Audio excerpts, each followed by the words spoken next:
Good afternoon to all of you. Today we are going to discuss ultrastructure of a muscle. So ഇന്നലത്തെ ക്ലാസ്സിൽ നമ്മൾ discuss ചെയ്തത് different types of muscles, striated muscles, smooth muscles and cardiac muscles. ഇനി നമുക്ക് ഓരോ muscle അതിൻ്റെ structure, എന്തെല്ലാം കണ്ടന്റാണ് ഓരോ മസിലിൻ്റെ അകത്ത് വരുന്നത് എന്നുള്ളത് നോക്കാം. What are the structural organization in a muscle? So each organized skeletal muscle in our body, it is made up of a number of muscle fibers. അപ്പോൾ നമ്മുടെ ബോഡിയിലുള്ള ഓരോ സ്കെൽറ്റൽ മസിലിനെ സെക്ഷൻ ചെയ്ത് നോക്കിയാൽ നമുക്ക് കാണാൻ സാധിക്കും it consist of a different number of bundle. ഇത് കണ്ടോ, different number of muscle bundles എന്നാണ് അതിൽ പറയുക. Or the another name of the muscle bundles are called fascicles, and these muscle bundles are held together by a common collagenous connective tissue called fascia. അപ്പോൾ there are different types of muscle. അപ്പോൾ ഒരു മസിലിൻ്റെ അകത്ത് തന്നെ many muscle bundles വരുന്നുണ്ട്. അപ്പോൾ ഓരോ these muscle bundles are held together by collagenous connective tissue layer. അപ്പോൾ connective ടിഷ്യൂവിന്റെ function എന്താണ്? Held together other cells. അപ്പോൾ ഇവിടെ മസിൽ ബണ്ടിലിനെ ഹെൽഡ് ചെയ്യുന്നത്, അതായത് കൂട്ടി ചേർത്ത് വെക്കുന്ന connective tissue, collagenous connective tissue layer ആണ് fascia. Okay, then each muscle bundle contain a number of muscle fibers. അപ്പോൾ ഓരോ മസിൽ ബണ്ടിലും എടുത്തു നോക്കിക്കഴിഞ്ഞാൽ we can see several number of muscle fibers which are present in each muscle bundle. ഇനി each muscle fiber എടുത്തു നോക്കിയാലോ, it is lined by plasma membrane that is called sarcolemma. So each muscle fiber മാത്രം നോക്കിക്കഴിഞ്ഞാൽ അതിനെ cover ചെയ്തിട്ട് ഒരു plasma membrane കാണാം. It is lined by a ഓരോ സെല്ലിന് പ്ലാസ്മ മെംബ്രെയിൻ ഉള്ളത് നമ്മൾ പഠിച്ചിട്ടുണ്ട്. അതുപോലെ muscle fibre is lined by a plasma membrane and it is called what? Sarcolemma. Sarcolemma എന്നാണ് മസിൽ ഫൈബറിന്റെ പ്ലാസ്മ മെംബ്രെയിൻ പറയുന്ന പേര്. And this sarcolemma encloses what?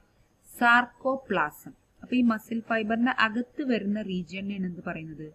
Sarcoplasm surrounded by sarcolemma. അപ്പൊ നമ്മൾ സെല്ല് പഠിച്ചു, അതിൽ cell surrounded by plasma membrane and inside of the cell cytoplasm എന്ന് പഠിച്ചു.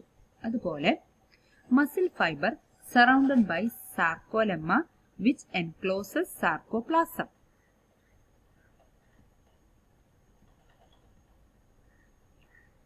Okay, so each muscle fiber, it is a syncytium as the sarcoplasm contain many nuclei. അപ്പോൾ ഓരോ muscle ഫൈബറും എന്താണ്? It is A syncytium എന്ന് വെച്ചാൽ this sarcoplasm. അപ്പോൾ ഓരോ muscle ഫൈബറിന്റെ അകത്ത് സാർക്കോപ്ലാസം ഉണ്ടെന്ന് പറഞ്ഞു. This sarcoplasm contain many nuclei. അപ്പൊ ഒരു മസിൽ ഫൈബറിന്റെ അകത്ത് തന്നെ ഒരുപാട് ന്യൂക്ലിയൈ വരുന്നുണ്ട്. അതുപോലെ തന്നെ എൻഡോപ്ലാസ്മിക് റെട്ടിക്കുലം. എൻഡോപ്ലാസ്മിക് റെട്ടിക്കുലം ഈ മസിൽ ഫൈബറിന്റെ അകത്ത് വരുന്നുണ്ട്, ന്യൂക്ലിയൈ വരുന്നുണ്ട്, എൻഡോപ്ലാസ്മിക് റെട്ടിക്കുലം വരുന്നുണ്ട്.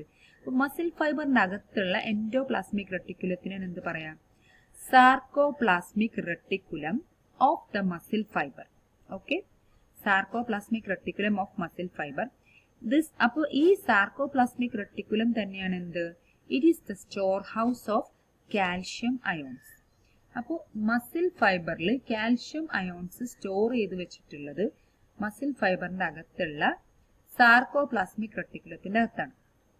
Now a characteristic feature of this muscle fibre, it is the presence of a large number of parallelly arranged filaments in the sarcoplasm, and they are called myofilaments or myofibrils.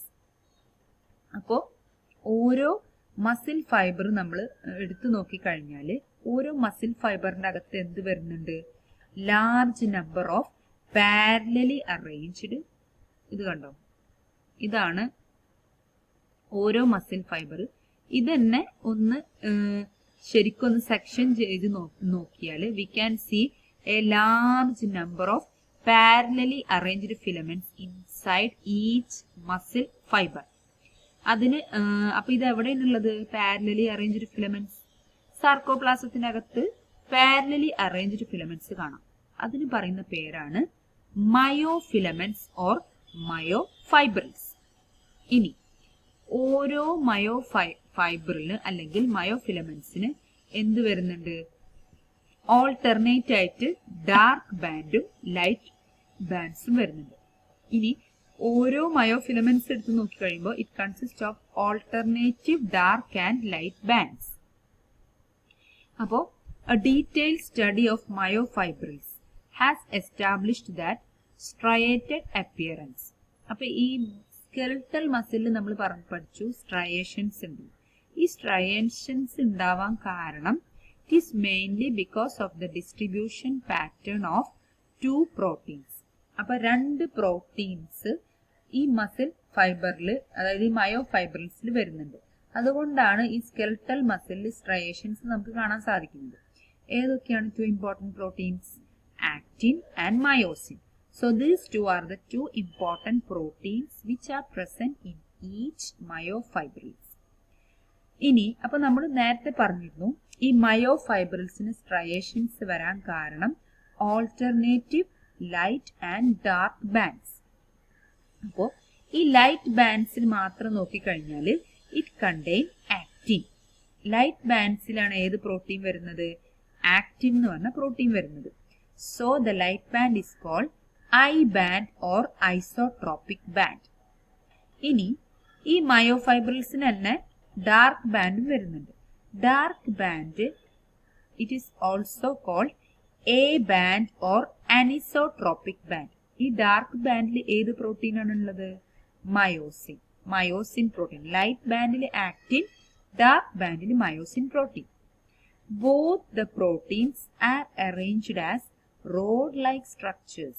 അപ്പോൾ ഓരോ പ്രോട്ടീൻസും ഈ മയോഫൈബറിൽ parallelly arranged bands ഉണ്ടെന്ന് പറഞ്ഞു. Dark band, light band parallelly arrange ചെയ്തിട്ടുണ്ട് ഓരോ മയോഫൈബറിൽ.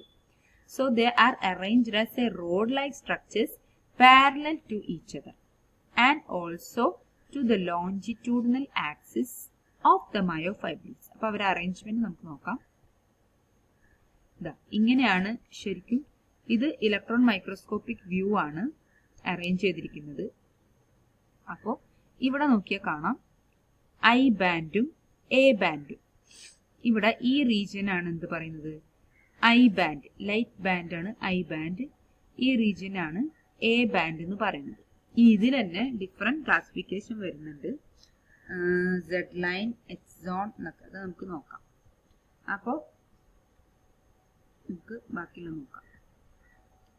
So ഈ actin filaments എന്ന് പറയുന്നത്, അതായത് ആക്റ്റിൻ മയോഫിലമെന്റ്സിൽ വരുന്ന ലൈറ്റ് ബാൻഡിൽ വരുന്ന പ്രോട്ടീൻ ആണ് ആക്റ്റിൻ. അപ്പൊ ആക്റ്റിൻ ഉള്ള myofilaments they are thinner as compared to the myosin filaments. അതായത് ആക്റ്റിൻ പ്രോട്ടീൻ വരുന്ന മയോഫൈബ്രിൽസ് തിന്നർ ആണ് compared to the myofibrils having myosin. Myosin protein വരുന്നത് ഡാർക്ക് ബാൻഡ് ആണ്. അപ്പൊ അത് ഡാർക്ക് ബാൻഡ് ആണ് ഒന്നും കൂടെ thicker compared to the light band. Light ബാൻഡിൽ വരുന്ന പ്രോട്ടീൻ ആക്റ്റിൻ, ഡാർക്ക് ബാൻഡിൽ വരുന്ന protein myosin. Hence are commonly called thin and thick band. Thin band actin ഉള്ള ഫിലമെന്റ്സ് ഉള്ള light band, thick band myosin filament ഉള്ള dark band. Okay. In the centre of each I band, ഓരോ I ബാൻഡിന്റെ സെന്ററിൽ there is an elastic fibre called Z line. അപ്പൊ ഇതാണ് Z line എന്ന് പറഞ്ഞത്. അപ്പൊ ഓരോ എന്തിന്റെ സെന്ററിലാണ് വരുന്നത്? ഓരോ ഐ ബാൻഡിന്റെ സെന്ററിൽ. ഇതാണ് ഐ ബാൻഡ്. ഐ ബാൻഡ് എന്ന് പറയുമ്പോൾ ലൈറ്റ് ബാൻഡ്, തിന്നാണ്. ഓരോ ഐ ബാൻഡിന്റെ സെന്ററിൽ we can see an elastic fibre called Z line which bisects it. The thin filaments are firmly attached to the Z line. അപ്പോൾ ഈ ഐ ബാൻഡിലാണല്ലോ നമ്മൾ തിൻ ഫിലമെന്റ്സ് ഉള്ളത് പറഞ്ഞത്. They are firmly attached to the Z line. ഇനി thick filaments കാര്യം എടുത്ത് നോക്കിയാലോ. The thick filaments in which band? A ബാൻഡിലാണ് thick filaments വരുന്നത്. They are also held together in the middle of this band by a thin fibrous membrane called M line. അപ്പൊ ഇവിടെ ഒരു M line വരുന്നുണ്ട്. പിക്ചറിൽ M line കാണുന്നില്ല, but there is M line. അപ്പൊ dark band ആണ് എന്ത്? Thick filaments. Because of the myosin protein അതിന് പറയുന്ന പേരാണ് A band. And they are also held together in the middle of this band by a thin fibrous membrane. അപ്പൊ ഈ dark ബാൻഡില്, ഈ എ ബാൻഡില് തിൻ ഫൈബ്രസ് ഫിലമെന്റ് വരുന്നുണ്ട്. That thin fibrous filament is called what? Membrane is called M line. Now A band and I bands are arranged alternatively throughout the length of the filament. അപ്പോൾ ഈ both A bandum അതേപോലെ തന്നെ I bandum they are held alternatively. അപ്പോൾ ഇത് alternative ആയിട്ടാണ്. First A band ആണെങ്കിൽ പിന്നെ I band, പിന്നെ എ ബാൻഡ്, പിന്നെ ഐ ബാൻഡ്, അങ്ങനെ ഓൾട്ടർനേറ്റീവ് അറേഞ്ച്മെന്റ് ആണ്.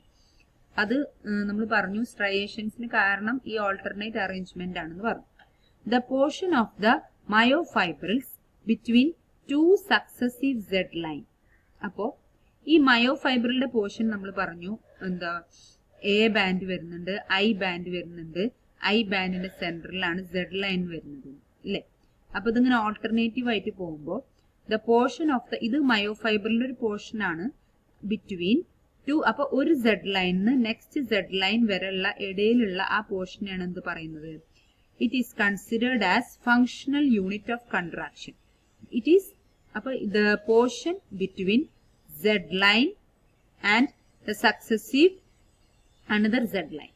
ഈ ഒരു പോർഷൻ ഉണ്ട് മയോഫൈബറിലെ, ഈ ഒരു പോർഷനാണ് എന്ത് പറയുക? It is considered as functional unit of contraction and it is called what? Sarcomere. So this functional unit between two successive Z lines, it is considered as functional unit of contraction and it is known as sarcomere. In a resting state, the edges of thin filaments on either sides of the thick filament, they overlap the free ends of the thick filament. അപ്പോൾ ഇത് രണ്ടും ആണല്ലോ thin filaments എന്ന് പറയുന്നത്. അപ്പോൾ resting സ്റ്റേറ്റിലാണെങ്കിൽ ഇത് രണ്ടും ഈ സെന്ററിൽ കിടക്കുന്ന തിക് ബാൻഡ് ഉണ്ടല്ലോ, എ ബാൻഡ് ഉണ്ട്, സെന്ററിൽ കാണുന്ന എ ബാൻഡിന്റെ ഫ്രീ എൻഡില് ഓവർലാപ്പ് ചെയ്ത് കിടക്കും. ഏത്? റെസ്റ്റിംഗ് സ്റ്റേജിലാണെങ്കിൽ the edges of thin filament, thin ഫിലമെന്റിന്റെ ഈ എഡ്ജും അതേപോലെ തന്നെ ഈ എഡ്ജും, it lies on either sides of the thick filament partially overlapping the free ends of thick filament. എന്നിട്ട് leaving the central part of thick filament. ഈ സെൻട്രൽ പാർട്ട് ഓഫ് തിക് ഫിലമെന്റിന് ഒഴിച്ച് ഈ രണ്ട് സൈഡിലും ഇത് ഓവർലാപ്പ് ചെയ്ത് കിടക്കും റെസ്റ്റിംഗ് സ്റ്റേജിൽ. The central thick part of the thick filament, അപ്പോൾ ഈ തിക് ഫിലമെന്റിന്റെ സെൻട്രൽ പോർഷൻ ഉണ്ടല്ലോ, അവിടെ ഓവർലാപ്പ് ചെയ്ത് കിടക്കത്തില്ല. It is this region, it is not overlapped by the thin filament during resting stage. ആ റീജിയനാണ് എന്ത് പറയാ? H zone. Okay, this one is H zone where the thin filaments doesn't overlap. So next we can discuss about structure of contractile proteins. So അതിനു മുമ്പായിട്ട് ഇതൊന്നും കൂടെ detail ആക്കാം. So this consists of mainly thick and thin band. അതായത് thick ബാൻഡും ഉണ്ട്, അതേപോലെ തന്നെ thin ബാൻഡും ഉണ്ട്. തിക് ബാൻഡിന് പറയുന്ന വേറൊരു പേരാണ് എ ബാൻഡ്, തിൻ ബാൻഡിന് പറയുന്ന വേറൊരു പേരാണ് ഐ ബാൻഡ്. തിൻ ബാൻഡിന്റെ സെന്ററിലൂടെ പോകുന്ന ലൈനാണ് Z line. The two successive Z ലൈൻസിന്റെ ഇടയിൽ വരുന്നതാണ് functional unit of a muscle, that is called sarcomere. Okay, അതിനു മുമ്പായിട്ട് ഫസ്റ്റ് നമ്മൾ പറഞ്ഞിരുന്നു muscle it consist of several bundles. ബണ്ടിലിന് പറയുന്ന പേരാണ് ഫാഷിയ. ഓരോ മസിലിന്റെ അകത്തും എന്ത് വരുന്നുണ്ട്? മസ്കുലാർ ഫൈബേഴ്സ് വരുന്നുണ്ട്. ഓരോ മസ്കുലാർ ഫൈബേഴ്സിന്റെ അകത്ത് surrounded by sarcolemma